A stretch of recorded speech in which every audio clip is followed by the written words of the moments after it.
todos, somos estudiantes de la carrera de Comunicación en Línea, somos de segundo semestre de la asignatura de Semiótica.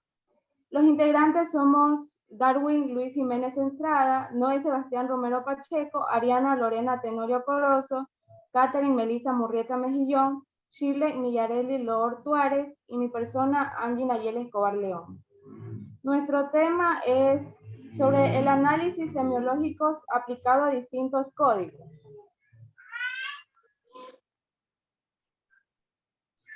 El tema que me tocó a mí es sobre la teoría de la estética de la recepción. El principal objetivo de la retórica es preparar un discurso con efectividad, articulado en una base de signos aceptados en una convención social con el receptor. Los escultores de la retórica en algún momento desviaron el objetivo y la convirtieron en una serie de figuras de dicción, limitándola a lo literario, lo cual no fue la idea de Aristóteles.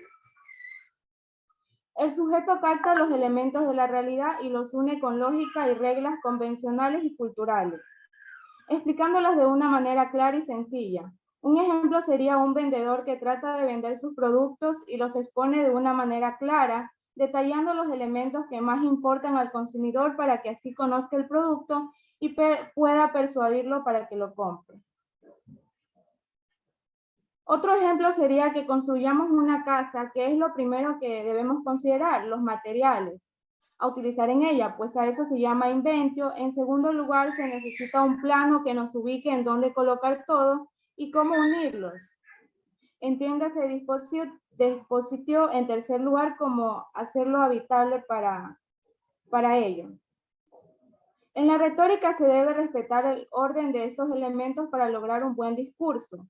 Ángel Romera sostiene que se debe valorar los elementos en su pro y contra, porque allí se ordena según el orden nestoriano que ubica los elementos fuertes al inicio y al final. Una vez que tengamos listo el inventio y el ordenatio, ya tendremos listo el elocutio, que viene a ser la elaboración del discurso, es decir, por medio de figuras de dicción y construcción encontramos la retórica. Listo, eso es todo. Como siguiente tema tenemos el formalismo ruso y sus propuestas de análisis de texto. Las aportaciones del formalismo ruso. El formalismo intenta explicar cómo funciona la lengua literaria, pero sin hacer indagaciones en las cuestiones filosóficas.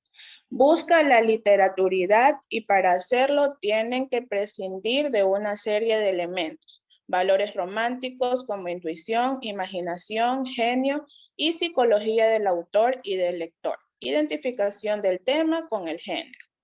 Rechaza el arte por el arte, que es un movimiento metafísico del siglo XIX que se interesa por la idea de la belleza y de lo absoluto.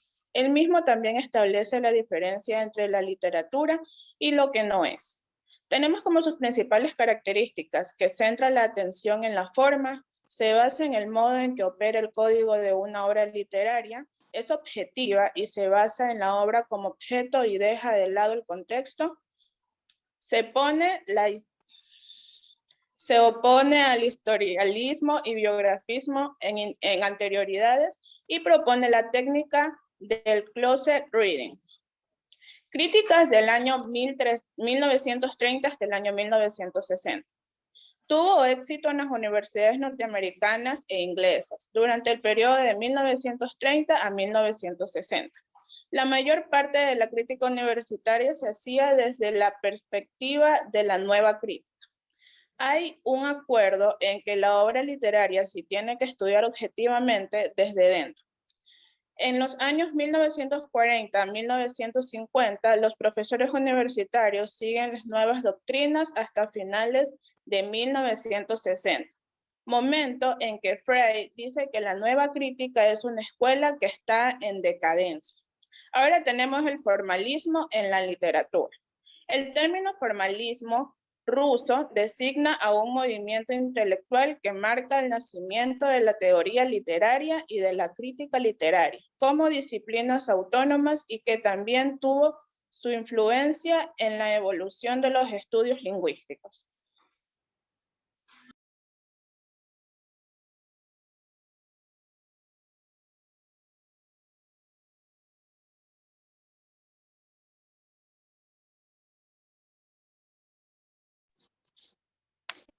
El discurso es una práctica interpretativa y una disciplina que, si bien surgió dentro de la lingüística, se ha construido en un campo académico e interdisciplinario. Se ha desarrollado en diferentes países desde diferentes perspectivas, tales como la escuela francesa, el análisis crítico del discurso, el análisis feminista del crítico discurso, el análisis multimodal, el análisis de la conversación, entre otras. Todas estas disciplinas se agrupan en el vasto del campo en los estudios del discurso. El primer lingüista moderno que comenzó el estudio de la relación de las condenas y acuñó nombre de análisis de discurso que después denota una rama de la lingüística aplicada fue Selin Harris. Surgió en los años 1960 y 1970, en varias disciplinas y en varios países. Al mismo tiempo, la antropología, la lingüística, la filosofía, la poética, la sociología, la psicología y cognitiva, social e historia de las ciencias de la comunicación. Las ramas del estudio del discurso tenemos análisis lingüístico, análisis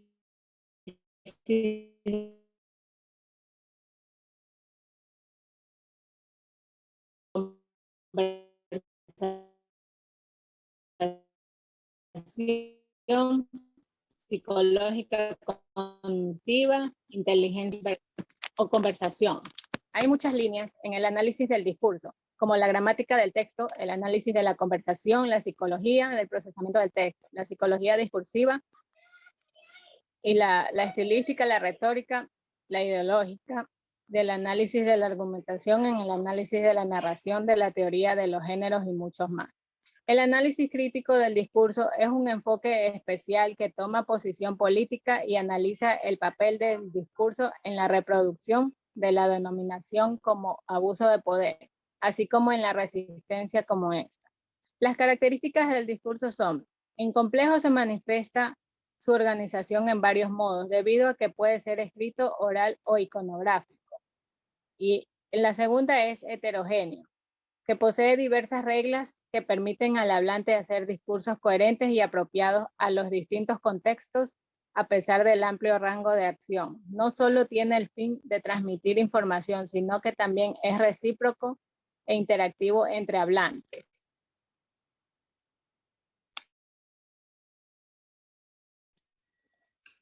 Condiciones de producción, circulación y recepción del discurso.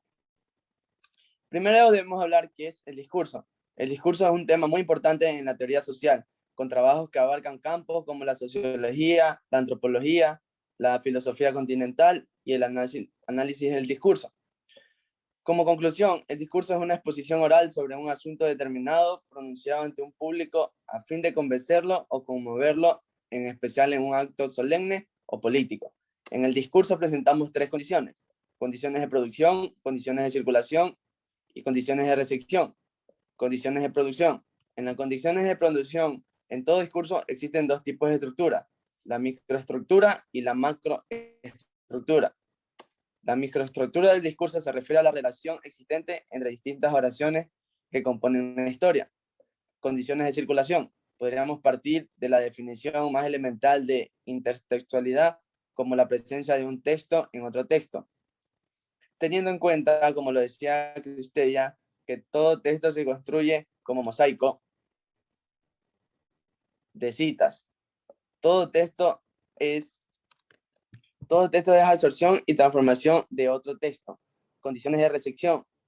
El proceso de recepción que se lleva a cabo es el inverso al emisor, procesando e interpretando los signos elegidos por el emisor, es decir, la decodificación del mensaje. El receptor capta la información ya enviada por el emisor. Este receptor trata de comprender el mensaje y probablemente mandar uno nuevo. Gracias. Discurso político. El discurso político es un fenómeno complejo y de múltiples dimensiones. El análisis del mismo hace que se conjueguen diferentes ámbitos en las humanidades. Las particularidades del discurso político están representadas por una serie de las características estructuradas. El discurso es un orador político, se considera un tipo de influencia social y un fenómeno político, así como una forma de comunicación.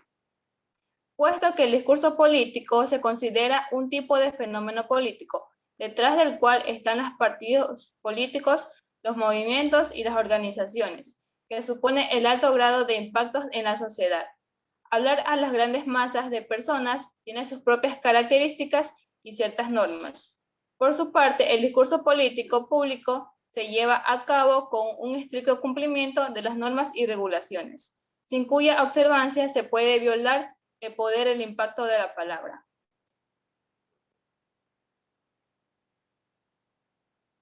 Características de un discurso político. Debido a la difusión masiva de la información, el sistema de la comunicación pública activa está estableciendo actualmente.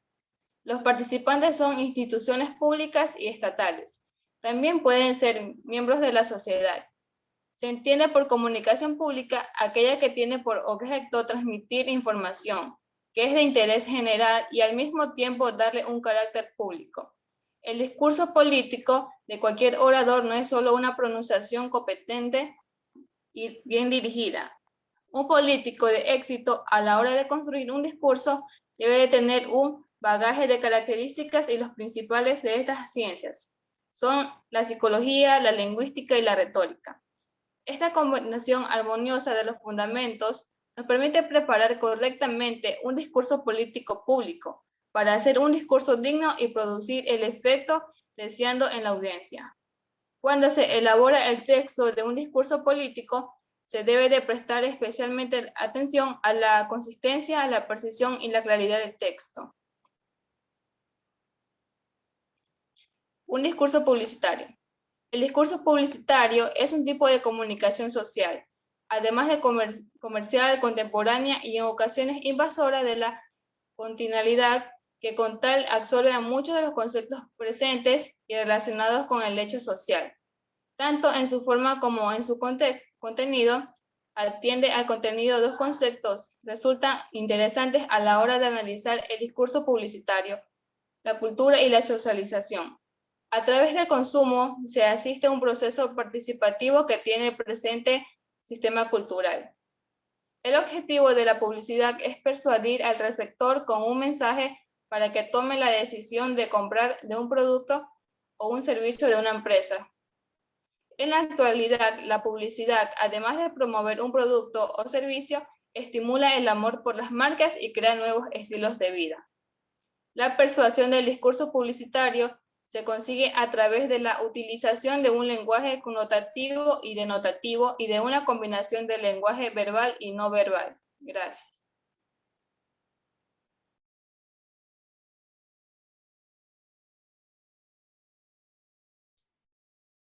Discurso de medios de comunicación.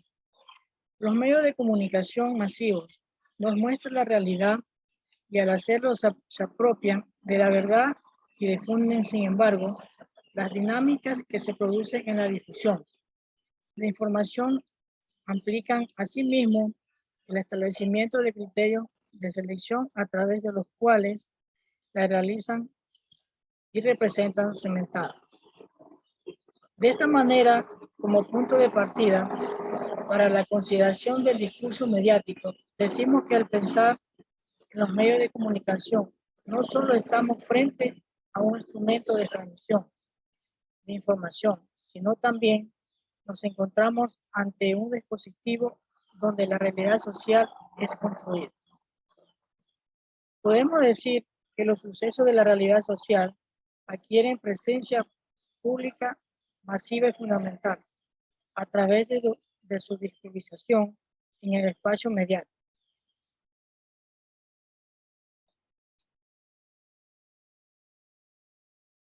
En el discurso mediático implica desconocer que no pasa a completar los medios. Esto es, como dijimos antes, la realidad es seleccionada, por lo que una importante fracción de la social queda a los márgenes de la existencia pública y masiva. Vale subrayar que lo recuperado por el discurso de los medios es interpretado, resignificado y reconstruido para ser difundido en el ámbito social. Vale decir también que la posibilidad de acceder a los medios de comunicación masiva no se presenta bajo condiciones igualitarias.